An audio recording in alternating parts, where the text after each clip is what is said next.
escândalo do Banco Master, que está elevando a temperatura em Brasília, em São Paulo, no Rio de Janeiro, de forma inédita. No meio do Natal, Sheila, eu não posso entregar minhas fontes, mas eu recebi ligações assim de 20 minutos, meia hora, de pessoas muito importantes que estão muito preocupadas. Porque, Sheila, esse escândalo arrastou de forma inédita o Supremo Tribunal Federal para o centro de uma crise em que ele aparece, Sheila, pela primeira vez desde que eu, por exemplo, me recorde, não como moderador, mas como um protagonista da crise, né? A gente teve crise do mensalão, que abalou fortemente Lula em seus primeiros mandatos, foi reeleito, mas abalou, né? Depois a gente teve a crise da Lava Jato, mas o judiciário estava fora da crise, ele aparecia como moderador da crise, né?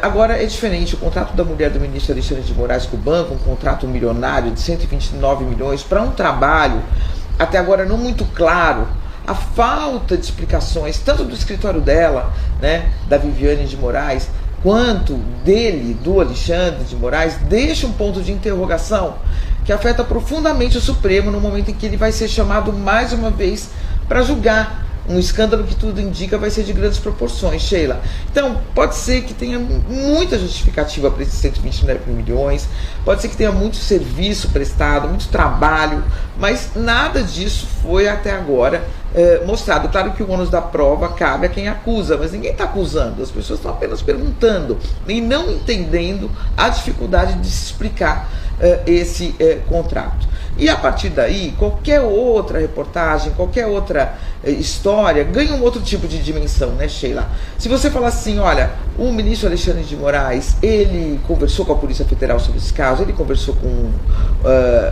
o Banco Central sobre esse caso, não, ele não pressionou, ele só conversou, tocou no assunto ou não, tudo ganha uma outra dimensão a partir do momento em que a gente sabe que existe esse contrato milionário, mas que até agora o ministro ou não quer dar nenhuma explicação ou não tem nenhuma explicação, a gente não sabe, e isso deixa esse ponto de interrogação, né?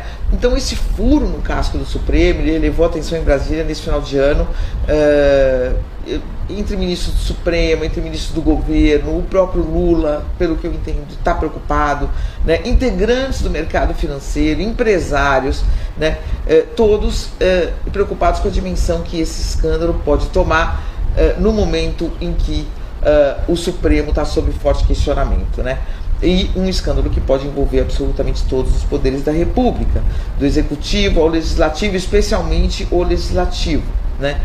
Mas agora também o Judiciário. Então, crises anteriores eram delimitadas a um outro poder, ou era o Executivo que estava sob escrutínio, ou era o Legislativo, jamais todos juntos e ao mesmo tempo.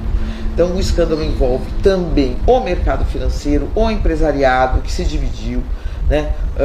O Vorcaro aí, Daniel Vorcaro, dono do Master, como investigado na defesa, mas preparando um contra-ataque, e a outra parte que é contra o Vorcaro no mercado como atacante, né?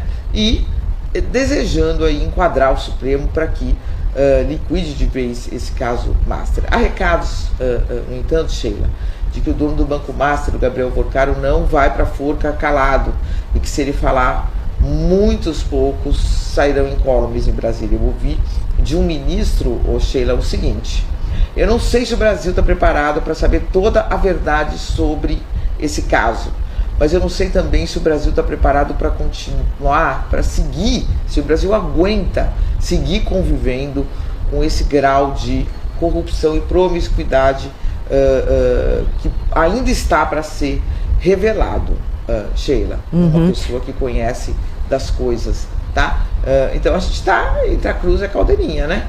E pela primeira vez uma crise aí que envolve o Supremo, por mais que muitos lamentem, né, e que muitos enxerguem um ataque ao Supremo pelas qualidades do ministro Alexandre de Moraes, há pontos de interrogação não esclarecidos justamente por ele, que tem o poder de esclarecer, né? Pode dar uma entrevista, pode fazer uma nota um pouco mais detalhada, e não ficar ali, como aconteceu agora, quando ele foi acusado de ter pressionado o Banco Central, o que ele nega, né? Ele, em vez de responder de imediato, demorou 48 horas, fez uma nota, depois fez uma segunda nota, ou seja, tudo muito confuso, né? Num caso de uma gravidade que exige uma clareza muito grande, né, Sheila? A credibilidade, no caso do judiciário, é tudo. É o que o judiciário tem para se legitimar, né, Sheila?